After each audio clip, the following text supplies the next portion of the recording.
So hello friends, আমি আরেকবার এসে গেছি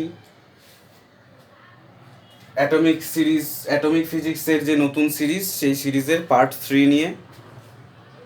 তো অবশ্যই প্রথমে বলে রাখি যে ভালো লাগলে আমার চ্যানেলটাকে অবশ্যই সাবস্ক্রাইব করুন আর কমেন্ট করে জানান কেমন লাগছে, আর একটু শেয়ার করে দেবেন তাতে আমি যেন পৌঁছতে পারি সবার কাছে সহজভাবে। তো সেদিনকে রমন এফেক্টের লাস্ট অবধি, কোয়ান্টাম থিওরি অবধি কিছুটা বলার চেষ্টা করেছিলাম, তারপরে আর হয়ে ওঠেনি সেটা এগোনো। তো আজকে আমি চাইছি যে এই রমন এফেক্টটা শেষ করে একটা নতুন পার্টে যাওয়ার। তো রমন এফেক্টটা যেটা আগের দিন বলা হচ্ছিল, এই যে যেটা ইন্টেন্সিটি লো সেটা স্টোকস লাইন, আর যেটা ইন্টেন্সিটি হাই, ফ্রিকোয়েন্সি যেটা তোমার লোয়ার ফ্রিকোয়েন্সি সেটা স্টোকস লাইন, আর ফ্রিকোয়েন্সি লো স্টোকস, ওকে, আর frequency high anti Stokes. Ben Stokes নয়, স্টোকস একজন বিজ্ঞানী, ইংল্যান্ডের অলরাউন্ডার বেন স্টোকস নয়।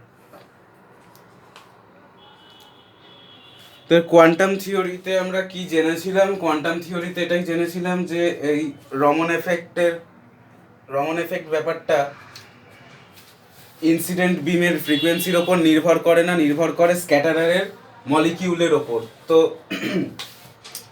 স্ক্যাটারারের ইন্ট্রিনসিক এনার্জি W1 আর W2, ইনিশিয়ালি W1 আর ফাইনালি যদি W2 হয়, তাহলে আর যদি ইনসিডেন্ট ভেলোসিটিটার kinetic energy initially half M V1 square আর finally half M V2 square হয়, তাহলে according to conservation of energy আমরা সেখান থেকে পেয়েছিলাম যে nu equal to nu zero plus delta W by H, এরকম একটা সূত্র পেয়েছিলাম, যেখানে ডেল্টা ডাব্লুটা যদি জিরো হয় তাহলে এটা প্যারেন্ট লাইন, শুধু new equal to nu zero. যদি পজিটিভ হয় তাহলে সেটা ফ্রিকোয়েন্সি বেশি মানে অ্যান্টি স্টোকস লাইন, আর যদি ডেল্টা ডাব্লুটা নেগেটিভ হয় তাহলে ফ্রিকোয়েন্সি কম, তাহলে স্টোকস লাইন। ওকে, তো এইটুকু আমরা জেনেছিলাম। তো এর পরের যে ব্যাপারটা আসবো, এর পরের ব্যাপারটা হচ্ছে ঠিক ইন্টেন্সিটি অফ রমন স্পেকট্রা। এই যে স্পেকট্রাল লাইনের ইন্টেন্সিটিগুলো কিসের ওপর ডিপেন্ড করে না, transition probability of the atoms, molecules and the photons. মানে এই যে স্ক্যাটারারটা রয়েছে, এই স্ক্যাটারারের যে মলিকিউলগুলো রয়েছে প্লাস আলো যে পড়ছে, ইনসিডেন্ট রের ফোটনগুলো, তাদের মধ্যে যে কলিশনটা হচ্ছে তার ট্রানজিশন প্রবাবিলিটির ওপর নির্ভর করে তাদের স্পেকট্রাল লাইনের ইন্টেন্সিটিটা। ওকে, তো এখানে কি হচ্ছে না, অ্যাকর্ডিং টু এমবি স্ট্যাটিস্টিক্স, এখানে আমরা কি কোন স্ট্যাটিস্টিক্স ফলো করছি না, এমবি স্ট্যাটিস্টিক্স কি ফলো করতে পারছি না, n equal to n0 e to the power minus W by KT. আমরা এইভাবে এটাকে ডিনোট করছি যে কি হচ্ছে, যদি n0টা ইনিশিয়ালি হয়, ফাইনালি n হলে সেটা এইভাবে এমবি স্ট্যাটিস্টিক্স অনুযায়ী এই ইকুয়েশন ফলো করবে। n0টা হচ্ছে ground state, number of molecules at ground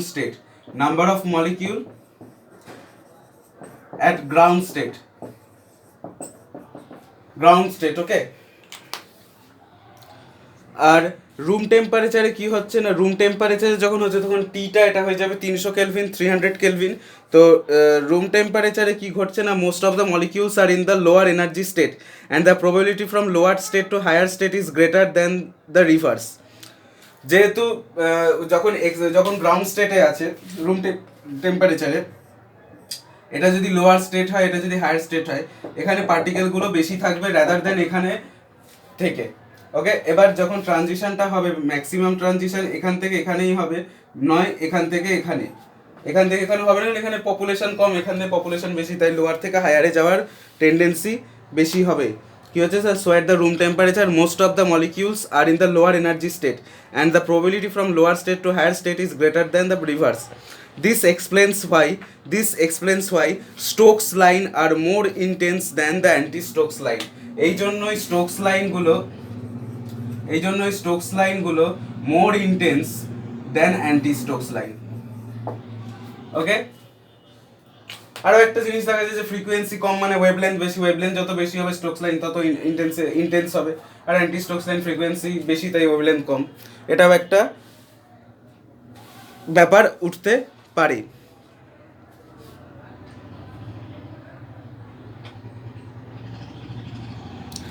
আর এই র্যালে স্ক্যাটারিং এর সাথে রামান স্ক্যাটারিং এর একটা তফাৎ হচ্ছে যে র্যালে স্ক্যাটারিং এ কোহারেন্ট সোর্স কোহারেন্টলি যায়, আর সেখানে তোমার ইলাস্টিক কলিশন হয়, কলিশনটা যেটা হয় কলিশনটা ইলাস্টিক কলিশন হয়, কিন্তু রামান এফেক্টের ক্ষেত্রে ইনকোহারেন্ট বিম তৈরি হয় কারণ এখানে কলিশনটা ইনইলাস্টিক হয়।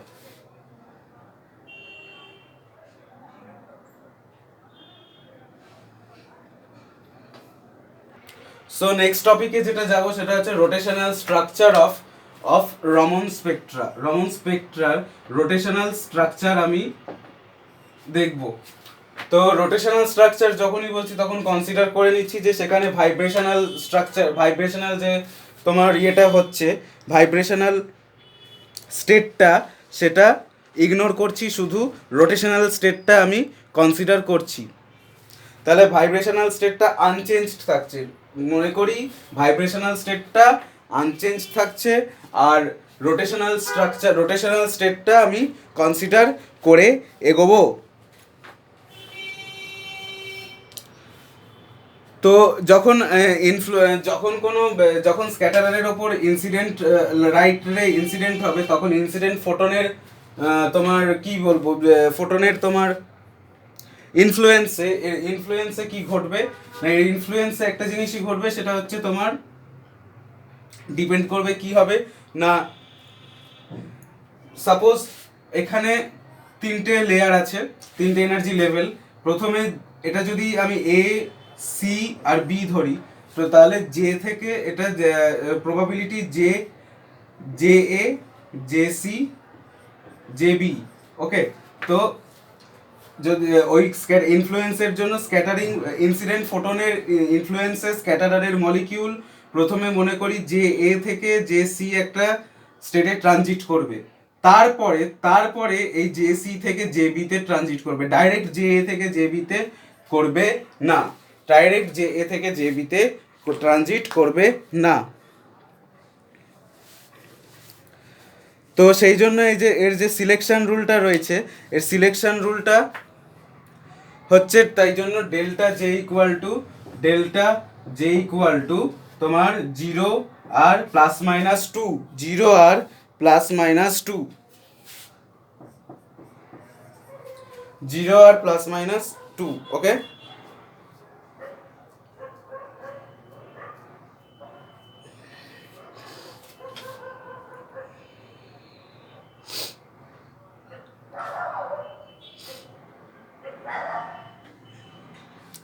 তাহলে ডেল্টা জে যখন 0 তখন সেটা কি করেসপন্ড করে, ডেল্টা জে যখন 0 তখন এটাই করেসপন্ড করে যে J C minus J A equal to হচ্ছে plus minus 1। Okay, J C minus J A equal to হচ্ছে প্লাস মাইনাস 1, আর J B minus J C হচ্ছে তোমার মাইনাস প্লাস 1 যখন ডেল্টা জে ইকুয়াল টু 0 হচ্ছে। আর delta J যখন plus minus 2 হচ্ছে, second case যখন ধরছি, তখন জেসি মাইনাস জে এ হচ্ছে plus minus 1, J B minus J C হচ্ছে প্লাস মাইনাস 1। এইটা ঘটনাটা, এই দুটো ঘটনা ঘটছে। ওকে, সো এখন যদি আমরা এনার্জিটা দেখি, ই জে ইকুয়াল টু এনার্জিটা কত জানতাম না, H cut square by 2i into J plus 1। Okay, সেটা আমার হচ্ছে B H C J into J plus 1। এটা হচ্ছিল আমার ই জে, এনার্জিটা ছিল এইটা। ওকে, এনার্জিটা ছিল আমার এইটা, তাহলে চেঞ্জ ইন ওয়েভ নাম্বার কি পাবো? চেঞ্জ ইন ওয়েভ নাম্বার পাবো ঠিক এই রকম, delta new bar equal to হবে হচ্ছে E J prime minus double prime. আমরা সেই আগের বার করেছিলাম যে একটা জে প্রাইম কনসিডার করেছিলাম আর একটা জে ডবল প্রাইম কনসিডার করেছিলাম, একটা স্টেটে জে প্রাইম আর একটা স্টেটে জে ডবল প্রাইম, তাহলে তাদের ট্রানজিশনের ফলে ওয়েভ নাম্বারের যে চেঞ্জটা হচ্ছে সেটা হচ্ছে E J prime minus E J double prime divided by Planck constant into the velocity of light C.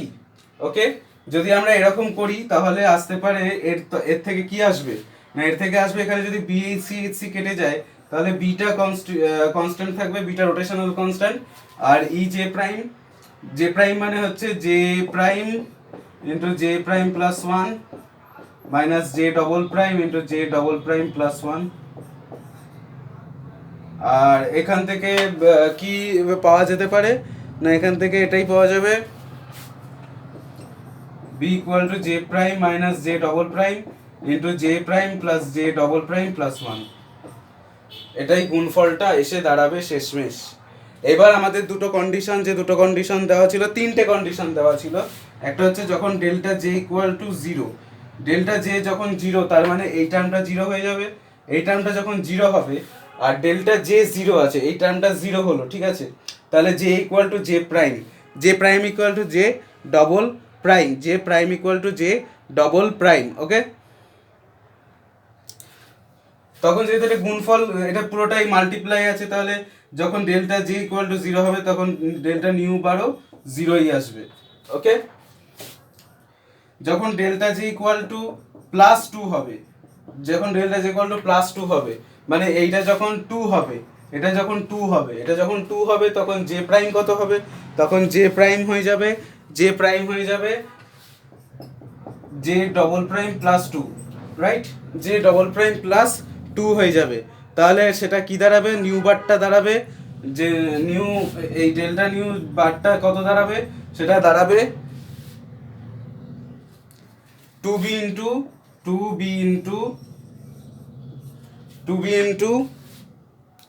Two J prime plus three, two J prime plus three. সেটাকে যদি আরেকটু আমি ইয়ে করে লিখি তাহলে four B into J prime plus three by two. এইটা আসবে হচ্ছে যখন delta J equal to plus two, যখন delta J equal to minus two আসবে লাস্ট পয়েন্ট, সেটা কখন আসবে, তখন ডেল্টা নিউ বার কত হবে, তখন এইটা হয়ে যাবে মাইনাস টু, এটা হয়ে যাবে মাইনাস টু, রাইট, এটা হয়ে যাবে মাইনাস টু। তখন জে প্রাইম হবে, তখন জে প্রাইম হবে জে ডবল প্রাইম হবে J prime plus two. Okay, তখন জে ডবল প্রাইম হবে জে প্রাইম প্লাস টু, তাহলে আসবে সেটা minus four B into J prime plus three by two, এইটা আসবে।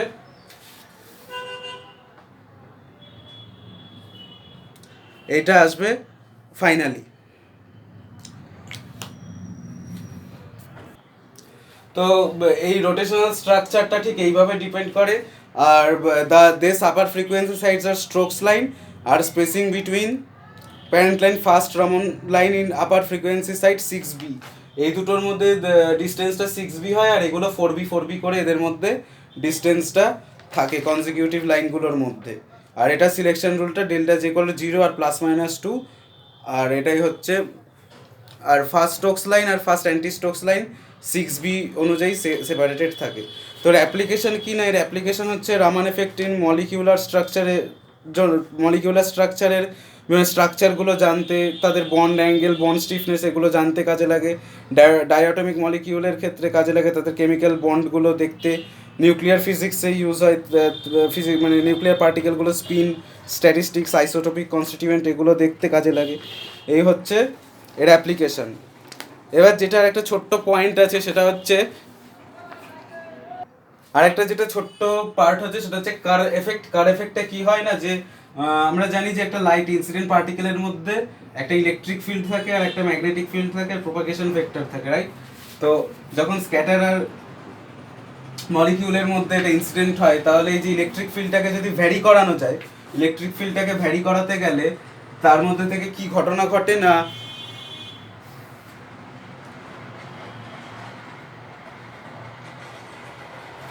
না কি হয় না সেই স্যাম্পেলটা, এই যে স্যাম্পেলটা, এই স্যাম্পেলটা কি হয় না বায়ার ফ্রিনজেন্ট হয়ে যায়, বায়ার ফ্রিনজেন্ট হয়ে যায়। বায়ার ফ্রিনজেন্ট হয়ে যায় মানে কি হয় না লাইটটা পোলারাইজড হয়ে যায়, লাইটটা এদিকে যা যা পোলারাইজড হয়ে যায়, হয় পারপেন্ডিকুলার প্যারালালি পোলারাইজড হয়ে যায়। এই ঘটনাটাকে কার এফেক্ট বলে, যেটা delta N equal to K lambda into E square. E square হচ্ছে ইলেকট্রিক ফিল্ডটা, ল্যামডা হচ্ছে ওয়েভলেন্থ, আর কে হচ্ছে কার constant.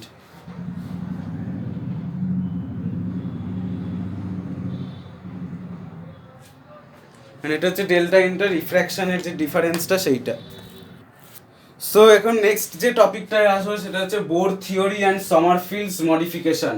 Bore theory and Sommerfeld modification. Niels Bohr প্রথম যখন হাইড্রোজেন স্পেকট্রামকে অবজার্ভ করেন, যখন হাইড্রোজেন স্পেকট্রামকে প্রথম অবজার্ভ করেন তখন দেখেন যে সেই স্পেকট্রাল লাইনগুলো একটা সিম্পল লাইনে এরকমভাবে, এরকম সিম্পল লাইনে একটা স্পেসিং, একটা তাদের মধ্যে একটা স্পেসিং নিয়ে সেপারেটেড হয়ে থাকতে দেখেছিলেন। কিন্তু সমারফিল্ড এই থিওরিটাকে ভুল প্রমাণ করলেন।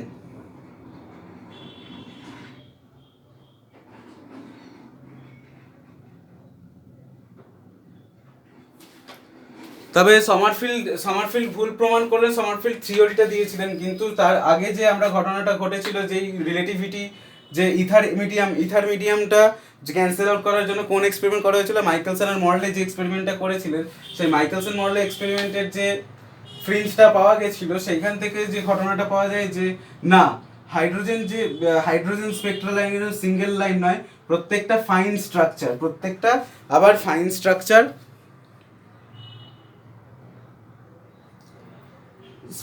স্ট্রাকচারে বিভক্ত, প্রত্যেকটা লাইন ফাইন স্ট্রাকচারে আছে। মানে এটা একটা সিঙ্গেল লাইন নয়, এটা একটা সিঙ্গেল লাইন নয়, এর ভিতরেও আরো অনেক লাইন আছে, এর মধ্যে কনসিস্ট করছে। তো সেই বিষয়ে সমারফিল্ড এটা মডিফিকেশন আনার সময় কি হয় না, দুটো থিওরি তিনি প্রথমত যেটা দেন সেটা হচ্ছে idea about elliptical path. The electron hydrogen atom moves in an elliptical orbit around the nucleus of one focus. প্রথমত সমারফিল্ড কি মডিফিকেশনটা বলেন যে হাইড্রোজেন অ্যাটমে ইলেকট্রনটা নিউক্লিয়াসকে যে কোনো একটা ফোকাসে রেখে ইলিপ্টিক্যালি রিভলভ করে। ওকে, এইটা হচ্ছে প্রথম যে পয়েন্টটা তিনি দেন, ফাইন স্ট্রাকচার যেটা সাপোর্ট করে। আর জেনারেল কোয়ান্টাইজেশন রুল হিসেবে যদি সেকেন্ড টপিকটায় যেটা যদি আসি, তাহলে সেখানে আসতে গেলে প্রথমে আমাদেরকে দেখতে হবে একটু ক্লাসিক্যাল মেকানিক্স, ল্যাগ্রাঞ্জিয়ান বা হ্যামিল্টনিয়ান সেই সব জায়গায় যদি একটু মনে করা যায়, তাহলে ল্যাগ্রাঞ্জিয়ান অনুযায়ী যদি কোনো একটা কোঅর্ডিনেট কিউ হয় আর তার করেসপন্ডিং মোমেন্টাম যদি পি হয়, তাহলে আমরা জানি কি হতে পারে না সেটা কোয়ান্টাইজড হবে। তাহলে P of Q D Q equal to NQH। এখানে NQটা একটা ইন্টিজার, মানে কিউটা হচ্ছে একটা জেনারেলাইজড কোঅর্ডিনেট আর করেসপন্ডিং তার মোমেন্টাম হচ্ছে পি যদি হয়, তাহলে PQ আর DQ এর যদি ক্লোজ পাথ ইন্টিগ্রেশন নিই সেটা NQH এর সমান, Hটা হচ্ছে প্ল্যাঙ্কস কনস্ট্যান্ট আর NQটা হচ্ছে একটা ইন্টিজার। এইভাবে কোয়ান্টাইজড রুল ফলো করে, মানে তাদের গুণফলটার ইন্টিগ্রেশন কোয়ান্টাইজড,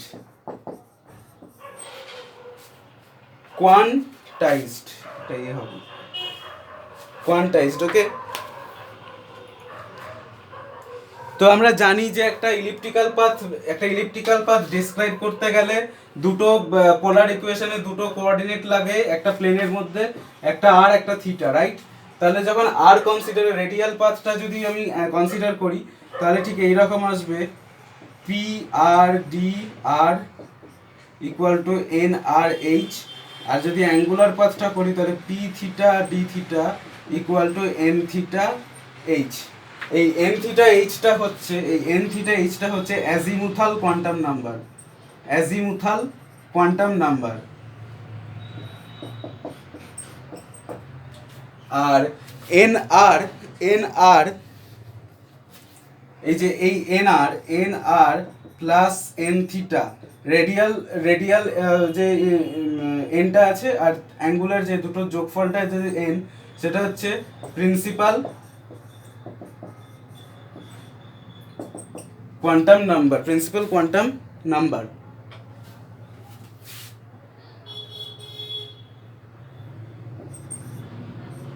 ওকে প্রিন্সিপাল কোয়ান্টাম নাম্বার এটা হচ্ছে N R plus N theta equal to N. আর সেমি মেজর অ্যাক্সিস আর মাইনর অ্যাক্সিস যদি এটার একটা ইলিপ্টিক্যাল পাথ যেহেতু আছে তার সেমি মেজর অ্যাক্সিস আছে আর একটা সেমি মাইনর অ্যাক্সিস আছে। এই মেজর অ্যাক্সিসটা হচ্ছে N R plus N theta মানে এন, আর মাইনর অ্যাক্সিসটা হচ্ছে শুধু এন আর রেডিয়াল পার্টটা। তাহলে এটা যদি এ হয় এটা যদি বি হয় তাহলে আমরা লিখতে পারি B by A equal to N R by N R plus N theta বা এন আর বাই এন। এখান থেকে দুটো আমি সলিউশন নিতে পারি, এখান থেকে দুটো সলিউশন আসতে পারে। যে এক নম্বর হচ্ছে যে the total energy does not depend on azimuthal quantum number. Total energy does not depend on azimuthal quantum number. Azimuthal quantum number এর উপর total energy ডিপেন্ড করে না, ডিপেন্ড করে প্রিন্সিপাল কোয়ান্টাম নাম্বারের উপর। কেননা আমি যদি এখান থেকে এনার্জিটা পাই, এনার্জিটা কত হবে ইএন ইকুয়াল টু এন হিসেবে, এন এর এন এর ফাংশনে বের হচ্ছে, তাহলে ইএন এনটা হচ্ছে এখানে প্রিন্সিপাল কোয়ান্টাম নাম্বার। তাহলে অ্যাজিমুথাল কোয়ান্টাম নাম্বারের ওপর এটা ডিপেন্ড করে না, প্রিন্সিপাল কোয়ান্টাম নাম্বারের ওপর ডিপেন্ড করে। তাহলে এটা আসবে তোমার minus M Z square E to the power 4 divided by 32 pi square epsilon not square epsilon not square pi square epsilon not square M square H square. এটা হচ্ছে তোমার এর এনার্জিটা। এইটাও এই তিনটে টপিক তিনি দেন, তিনটে ধারণা তিনি দেন, তিনটে ধারণা তিনি দেন, তার থেকে এটা পাওয়া যায় যে প্রিন্সিপাল কোয়ান্টাম নাম্বারের ওপর এর এনার্জিটা ডিপেন্ড করে। এমটা হচ্ছে মাস, জেড হচ্ছে তোমার অ্যাটমিক নাম্বার, জেড হচ্ছে তোমার দ্য নাম্বার অফ প্রোটন বা ইলেকট্রন যেটা আছে, ইন্টু জেড ই ইন্টু ই, জেড ই ইন্টু ই, জেড ই ইন্টু ই একটা চার্জ জেডি আর আরেকটা হচ্ছে ইলেকট্রন, এই দুটোর চার্জের গুণফল তার স্কোয়ার করা হয়েছে into a mass by 32 pi square epsilon not square free space permittivity, আর এন স্কোয়ার হচ্ছে N free principal quantum number, H হচ্ছে প্লাঙ্কস কনস্ট্যান্ট। আর দ্বিতীয়ত সেকেন্ডলি কি হচ্ছে না, for a given principal quantum number there is N different elliptical orbits for different values of N theta. যতকটা N থিটার ভ্যালু পাওয়া যাবে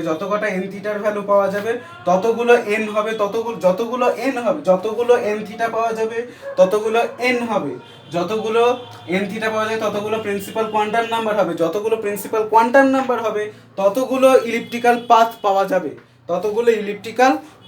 পাওয়া যাবে। The electron has the same energy while revolving around them.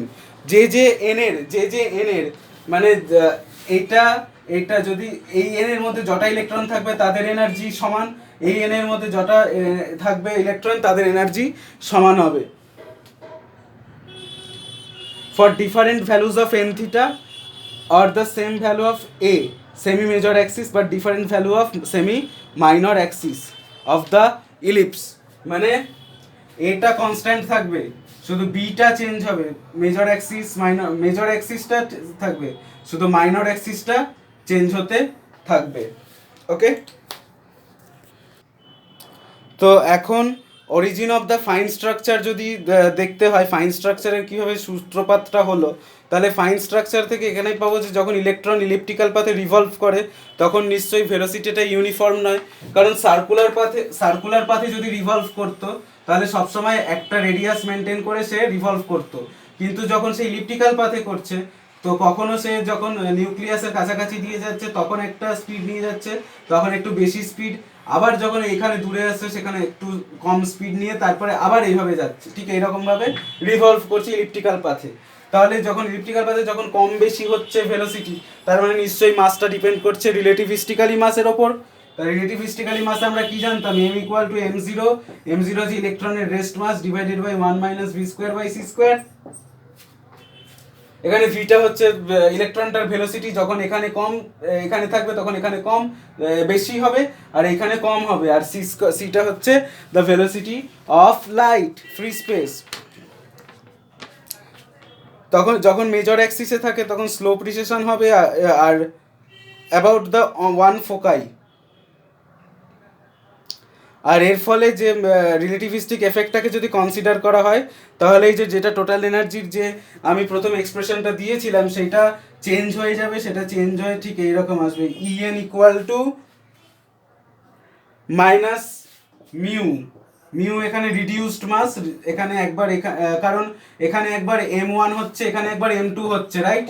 এখানে এম টু হচ্ছে, এখানে M one হচ্ছে, কারণ এখানে ভেলোসিটি বেশি, এখানে ভেলোসিটি কম। তাহলে দুটোর যদি মাসের দুটো রিলেটিভিস্টিক মাসের যদি রিডিউস করি তাহলে সেটা মিউতে চলে আসবে, বাই যেটা ছিল 32 pi square epsilon not square N square H থেকে এইচ স্কোয়ার থেকে গেল ইনটু ব্র্যাকেটের মধ্যে, সেটা যে ব্র্যাকেটের মধ্যে যেটা টার্ম চলে আসবে সেটা হচ্ছে 1 plus Z square alpha square, Z square alpha square divided by N square, divided by N square by N theta, N by N theta minus 3/4। ঠিক এই এক্সপ্রেশনটা দাঁড়াবে। এখানে আলফাটা হচ্ছে, এখানে আলফাটাকেই বলা হচ্ছে তোমার fine structure constant, fine structure constant, যেটার ভ্যালুটা ঠিক এইরকম আসে E square by 4 pi epsilon nought C H, যেটা প্রায় চলে আসে 1/137 মতো। এইটা আসে হচ্ছে এনার্জি লেভেল, ইএনটা ঠিক এইরকম চলে আসবে। Hence, an energy level for a given n splits into n number of closely spaced energy levels with different of value of n theta. তাহলে n ভ্যালু n প্রত্যেকটা স্পেকট্রাল লাইন এনার্জি হচ্ছে n principal quantum নাম্বারেও depend করছে, কতগুলো spectral লাইনে ভাঙবে এক একটা, না n থিটার যতগুলো n থিটা হবে ততগুলো nটা ফাইন স্ট্রাকচারে ভেঙে যাবে। আর so we shall have the number of transition is placed on a single one, the lines thus generated are called fine structure. এইভাবে ফাইন স্ট্রাকচার কনসিডার, প্রত্যেকটা এন এর জন্য তার মধ্যে যতগুলো এন থিটা থাকবে ততগুলো এন হবে। এইভাবে ফাইন স্ট্রাকচারের সূত্রপাত হলো। আর তাদের যে selection rule, permission transition selection rule, সেটা এন থিটার উপর ডিপেন্ড করছে। এন থিটা ইকুয়াল টু হচ্ছে +-1, এটার উপর ফলো করছে।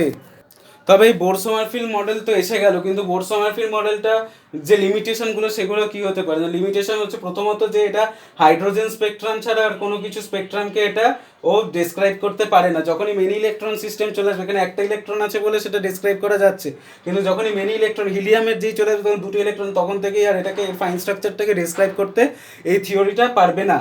দ্বিতীয়ত হচ্ছে যে এই স্পেকট্রা ক্যানট এক্সপ্লেন করতে পারবে না অ্যালকালি মেটালসগুলোকে, অ্যালকালি মেটাল স্পেকট্রাগুলোকে। সেটা কেন হবে না সেটা আমি একটু পরেই দেখিয়ে দেবো। আর যেটা হচ্ছে যে রিলেটিভ ইন্টেন্সিটির ব্যাপারে, স্পেকট্রাল লাইনের যে রিলেটিভ ইন্টেন্সিটি সেইগুলোকেও ইনফরমেশন, সেই ব্যাপারে ইনফরমেশন দিতে পারে না। আর জিম্যান এফেক্ট বা স্টার্ক এফেক্টও এই থিওরি এক্সপ্লেন করতে পারে না।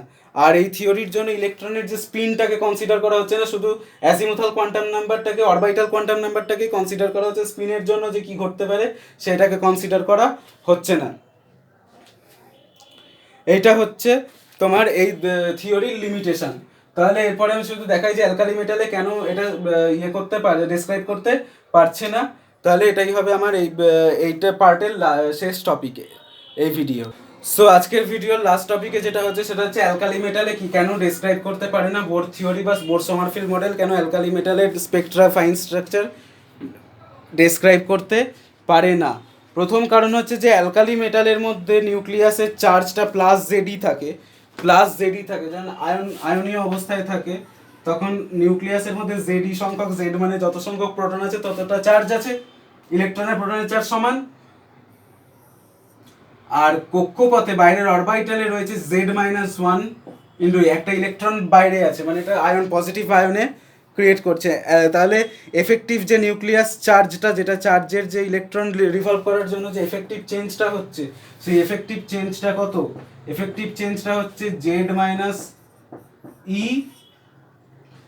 Z E minus Z minus E. Okay, Z E minus Z minus one into E, কারণ থাকার কথা জেড ই, কিন্তু আছে Z minus one into E, তাহলে ডিফারেন্সটা কত হবে? E, right? তাহলে এইটা হচ্ছে তোমার ইয়ে, তাহলে জেড প্রাইম ইকুয়াল টু হচ্ছে 1, জেড প্রাইম ইকুয়াল টু হচ্ছে 1। Then the valence optical electron revolves around the core experiencing an effective nucleus change. এই effective nucleus চেঞ্জটা হচ্ছে z prime equal to 1। তো এখন energy of the valence electron hence should be, valence ইলেকট্রনের ইয়ে কত, energy কত? এনার্জিটা হচ্ছে En equal to minus R H C Z by N square, Z by N square. এখানে আটটা হচ্ছে Rydberg constant, Rydberg constant. Okay, Rydberg constant আটটা হচ্ছে রিডবার্গ কনস্ট্যান্ট। কিন্তু এরকম সেটা হয় না। The optical electron revolves in elliptical path thus penetrate the inner core. যেহেতু ইলেকট্রিক্যাল পাথে ফলো করে, তখন কি হয় না, ইলেকট্রিক্যাল পাথ ফলো করতে করতে এই ইলেকট্রনটা কোরের মধ্যে দিয়েও যায়, ইলেকট্রনটা এই কোর নিউক্লিয়াসের মধ্যে দিয়েও পেনিট্রেট করে যায়, এই কোর নিউক্লিয়াসের মধ্যে দিয়েও পেনিট্রেট করে যায়। This penetration makes the screening less effective. এই স্ক্রিনিং এফেক্টটা লেস এফেক্টিভ হয়, সেই জন্য আরেকটা এফেক্টিভ মিন এফেক্টিভ নিউক্লিয়াসের গড় বার করা হয়, যে গড় হচ্ছে জেড ডবল প্রাইম ই ধরা হয় জেড প্রাইমের জায়গায়, জেড প্রাইমের জায়গায় জেড ডবল প্রাইম ই ধরা হয়, মিন এফেক্টিভ নিউক্লিয়ার চার্জটা কনসিডার করা হয়, যেটা গ্রেটার দেন জেড প্রাইম ই হয়। যেহেতু এই ইনার কোরের মধ্যে দিয়ে ঢুকে যায়, তাই স্ক্রিনিং এফেক্টটা লেস হয়, সেই জন্য এই ঘটনাটা ঘটে। The extent of penetration depth on L value azimuthal quantum নাম্বারের উপর ডিপেন্ড করে, in addition to principal quantum number.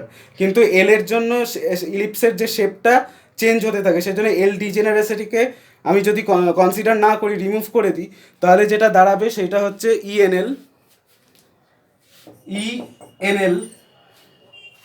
So এটার জন্য কি হয়, ইএনএলটা হয় minus R H C Z by N square. সেটা এটা একটা জেড প্রাইমে নিয়ে আসলে এন মাইনাস ডেল্টা তার হোল স্কোয়ার হয়ে যায়। ডেল্টা হচ্ছে কোয়ান্টাম ডিফেক্ট বলা হয় এই। আর এই কোয়ান্টাম ডিফেক্ট হচ্ছে এই এসপিডিএফ এর ক্ষেত্রে এইভাবে বাড়ে, এস এর সব থেকে বেশি, তার চেয়ে কম পি, তার চেয়ে কম ডি, তার চেয়ে কম এফ। তো এইটুকুই হচ্ছে আমার আজকের ভিডিও। নেক্সট পার্টে বাকিটা আমি দেওয়ার চেষ্টা করব। বাই।